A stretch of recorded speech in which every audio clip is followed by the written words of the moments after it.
দেখো বন্ধুরা, আজকে বাড়িতে চলে এসেছি, দুদিনের জন্য এসেছি। কেন, ছেলের স্কুল আছে বলে বেশি দিন থাকতে পারবো না। ঠাকুর পরিষ্কার করবো করে ঠাকুরের সিংহাসনের সামনে বসে পড়েছি। ঠাকুরের সব সরঞ্জাম নিয়ে পরিষ্কার করার। এই যে কাপড়টা পেতে নিয়েছি, এর উপরে ঠাকুর সব স্নান করে করে, এই যে জল নিয়েছি, স্নান করে করিয়ে রাখবো। রেখে সিংহাসনটা পরিষ্কার করে সব ঠাকুর তুলে রাখবো। চলো পরিষ্কার টরিষ্কার করে নিই, তারপরে তোমাদেরকে আবার দেখাচ্ছি। দেখো বন্ধুরা, সিংহাসন পরিষ্কার করা হয়ে গেছে, ঠাকুর পরিষ্কার করা হয়েছে। এই কাপড় চোপড় সব পাল্টে নিয়েছি। এই যে দেখো দেখো সব ঠাকুর পরিষ্কার করে ফেলেছি।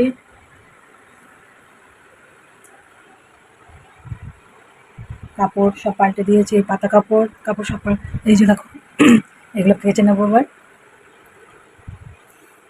আর এখানেও করে নিয়েছি, দেখো এখানেও ঠাকুর আছে, সব পরিষ্কার করা হয়ে গেছে। এবার আমার মনটা শান্তি পেয়েছে।